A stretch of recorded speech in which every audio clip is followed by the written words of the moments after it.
A Serbian film is widely regarded as one of the most disturbing movies ever made, and for very dark reasons. The story follows Milos, a retired porn actor who is struggling financially while trying to provide a better life for his wife and newborn son. Feeling trapped by debt and a lack of opportunities, Milos is approached by a mysterious film director named Vukmir, who promises him a lucrative role in a new art film. At first, Milos believes it will be a normal job, an easy way to secure money for his family, but he quickly realizes that he has been lured into something far more horrifying than he could have imagined. As Milos begins working on the film, he is introduced to situations that escalate from morally questionable to grotesquely shocking. He is asked to perform sexual acts that are deeply disturbing, including scenarios that cross the boundaries of human decency and involve extreme exploitation. What starts as seemingly simple nudity and erotic acting transforms into psychological torture and manipulation, leaving Milos unable to recognize where the line between consent and coercion lies. The film deliberately pushes viewers into discomfort, forcing them to confront scenes that are almost unimaginable, while still presenting them as part of the story. The director, Vukmir, reveals a sinister intention behind the movie. It is not meant to entertain, but to exploit human beings in the most disturbing ways possible. Milos is gradually stripped of his autonomy, coerced into acts that violate his morality, and pushed toward situations that involve shocking betrayals and abuse. The film explores the darkest corners of human nature, showing how desperation, manipulation, and greed can lead ordinary people to commit or endure horrific acts. What makes a Serbian film truly disturbing is not just the explicit sexual content, but the psychological and emotional torment it portrays. Milos's struggle to retain his humanity while being forced into horrific acts creates a sense of suffocating horror for viewers. The film doesn't rely on supernatural horror or jump scares. Instead, it uses raw human cruelty and extreme moral corruption to terrify its audience. Every scene builds tension, dread, and a deep emotional discomfort that lingers long after viewing. The storyline also touches on themes of family and innocence, making it even more shocking. Milos's efforts to protect his family contrast violently with the abominable acts he is forced to commit, heightening the emotional impact. By showing the destruction of a man's moral compass and the abuse of power for sadistic pleasure, the film leaves viewers questioning the limits of human depravity and the nature of evil itself. Despite its notoriety, the film has been banned or heavily censored in multiple countries due to its extreme content. Critics describe it as one of the most disturbing films ever made, not only for its graphic sexual and violent scenes, but for its unflinching look at psychological degradation and moral collapse. The movie's ending is bleak, shocking, and unforgettable, leaving viewers emotionally drained and horrified. A Serbian film is not meant to be casual entertainment. It is a harrowing experience that confronts the audience with the darkest aspects of humanity, testing both emotional endurance and moral tolerance. In conclusion, A Serbian Film is a shocking and highly controversial film that explores human depravity, exploitation, and desperation in the most extreme ways possible. Its combination of psychological manipulation, moral corruption, and extreme content ensures that it remains one of the most disturbing films in cinema history, challenging viewers to confront what they can and cannot endure.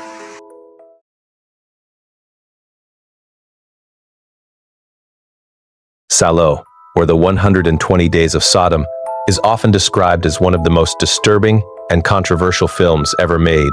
Directed by Pier Paolo Pasolini, this 1975 film is loosely inspired by the writings of Marquis de Sade, but instead of a simple adaptation, Pasolini sets the story during the final days of World War II in fascist Italy. The result is a film that explores absolute power, corruption, and the darkest sides of human cruelty. The story begins with four wealthy and powerful men, a duke, a bishop, a magistrate, and a president, who represent the elite ruling class under fascism. These men secretly gather a group of teenage boys and girls and transport them to a remote mansion. The young victims are cut off from the outside world, and from that moment, they are completely under the control of these powerful figures. Inside the mansion, strict rules are established. The victims must obey every command without hesitation. Any disobedience is punished harshly. The four men, along with several collaborators, begin a horrifying routine of humiliation, psychological abuse, and physical torment. The film is structured almost like chapters, each escalating the cruelty further. What starts as verbal humiliation and forced degradation slowly turns into increasingly disturbing acts of violence and exploitation. What makes Salò especially unsettling is the cold and emotionless way everything is presented. There is no dramatic music guiding your feelings, no heroic character trying to stop the evil. The camera often remains still, observing events in a detached, almost documentary-like manner. This makes the cruelty feel even more real and disturbing. The victims are treated as objects rather than human beings, stripped of identity and dignity. Throughout the film, the powerful men justify their actions through twisted logic and ideology. They believe their authority gives them the right to control, abuse, and destroy others. This is where the film becomes more than just shocking imagery. It becomes a commentary on how absolute power can completely corrupt morality. The mansion becomes a symbol of a society where those in control face no consequences, and the powerless suffer in silence. The psychological horror is just as intense as the physical acts shown. The young captives are forced to participate in humiliating rituals, listen to disturbing stories, and endure constant fear. The atmosphere inside the mansion feels suffocating. There is no hope, no rescue, and no justice.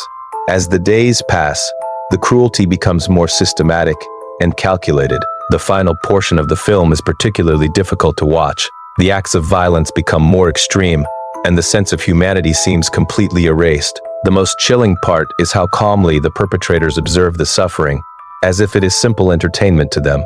The ending leaves viewers with a deep sense of emptiness and discomfort, rather than traditional horror shock. Because of its graphic content and disturbing themes, Salò was banned in multiple countries for years. Even today, it remains controversial. Some critics see it as a powerful political statement about fascism and abuse of authority, while others consider it unnecessarily extreme. Regardless of interpretation, the film undeniably pushes the limits of what cinema can portray. In conclusion, Salò, or the 120 Days of Sodom, is not a typical horror movie filled with jump scares or monsters. Instead, it presents a far more terrifying idea that real human beings, when given unchecked power, are capable of unimaginable cruelty. Its combination of political symbolism, psychological torment, and explicit abuse makes it one of the most disturbing films ever created. It is a film that challenges viewers not only emotionally, but morally, forcing them to confront the darkest aspects of human nature.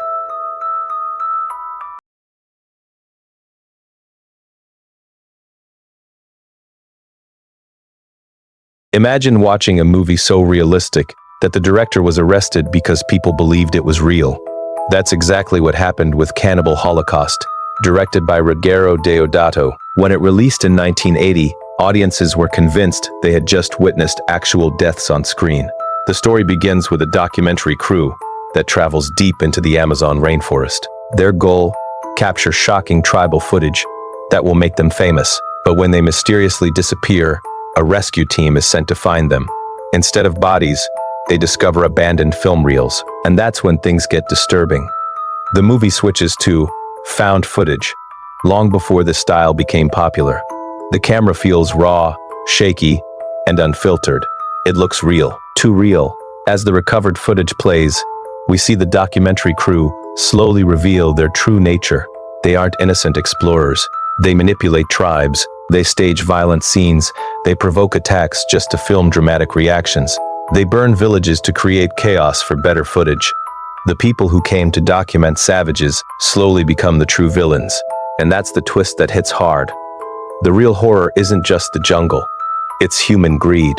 As tensions rise, the consequences of their cruelty become unavoidable. The atmosphere grows darker, more hopeless. There are no heroes here, no one to save the day.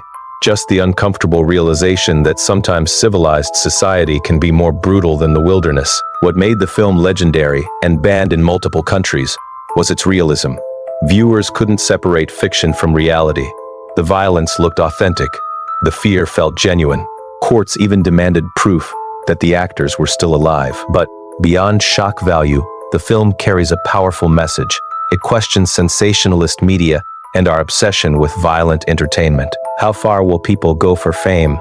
And how far will audiences go to consume disturbing content? The final moments leave you uneasy rather than scared. There's no jump scare, no dramatic ending, just a haunting thought. Maybe the real cannibals aren't the ones in the jungle. That's why Cannibal Holocaust remains one of the most disturbing films in cinema history, not just because of what it shows, but because of what it says about us.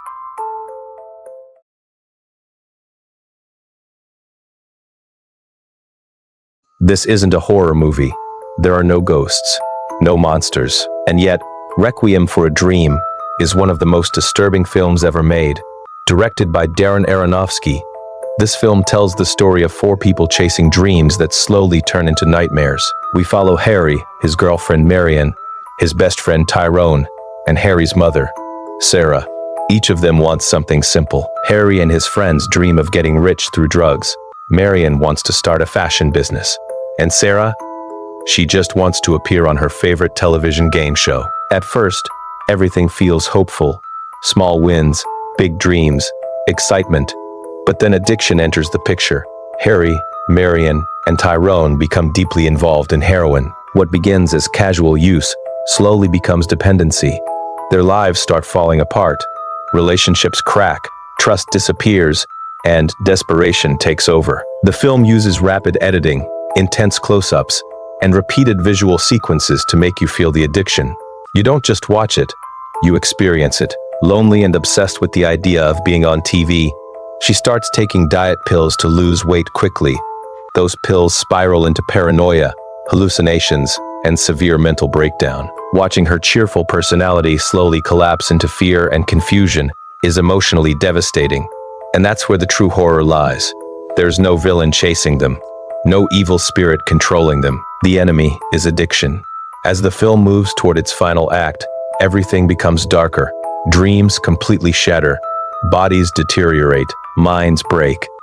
The famous final sequence crosscuts between each character's downfall in a rapid, overwhelming montage that leaves viewers emotionally exhausted. There is no happy ending, no redemption, just consequences. What makes Requiem for a Dream so disturbing isn't graphic violence, it's realism. This feels possible. It feels close. It feels human. The film forces you to witness how obsession and addiction can destroy not just dreams, but identities. By the end, you're not scared. You're shaken.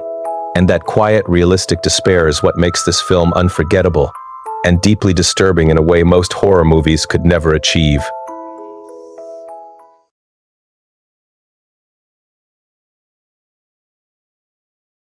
Some horror movies try to scare you. Hereditary tries to break you. Directed by Ari Aster, this 2018 psychological horror film starts with something simple: a family grieving the death of their secretive grandmother. But what follows isn't just horror. It's a slow emotional collapse that feels disturbingly real. The story centers around Annie Graham and her family, her husband Steve, her teenage son Peter, and her quiet, socially awkward daughter Charlie. After the grandmother's death, strange things begin happening. At first, they're subtle, uncomfortable silences, creepy symbols, a constant feeling that someone is watching. Then comes a shocking tragedy that completely changes the direction of the film. Without showing over-the-top gore, the movie delivers one of the most unexpected and disturbing moments in modern horror. The aftermath of that scene is even worse than the event itself. The grief, the guilt, the screaming, the silence at the dinner table. It feels painfully real, and that's where Hereditary becomes terrifying. This isn't just a haunted house story. It's about trauma, mental illness, family breakdown. Annie begins experiencing strange visions and disturbing sleepwalking episodes. Peter becomes withdrawn and emotionally shattered. The house itself starts to feel like a trap, like a dollhouse where invisible forces are controlling every move. As the story unfolds, Annie discovers that her mother was involved in something far darker than she ever imagined. A secret cult with sinister intentions. The deeper she digs, the more she realizes that her family may have been part of a horrifying plan long before they were even born. The tension keeps building. No loud music, no cheap jump scares, just slow, creeping dread. Shadows in corners, figures standing silently in dark rooms. Moments that make you question what you just saw. By the final act, the film descends into pure psychological chaos. Reality and nightmare blend together. The emotional pain transforms into supernatural horror, and the ending leaves viewers stunned, not because it's loud, but because it feels inevitable. What makes Hereditary so disturbing isn't just the supernatural elements. It's the feeling that the characters never had control. From the very beginning, everything was already decided. And that hopeless realization, mixed with grief, manipulation, and cult horror, is what makes Hereditary one of the most unsettling films of the modern era. It doesn't just scare you while you're watching. It stays with you long after the lights come back on.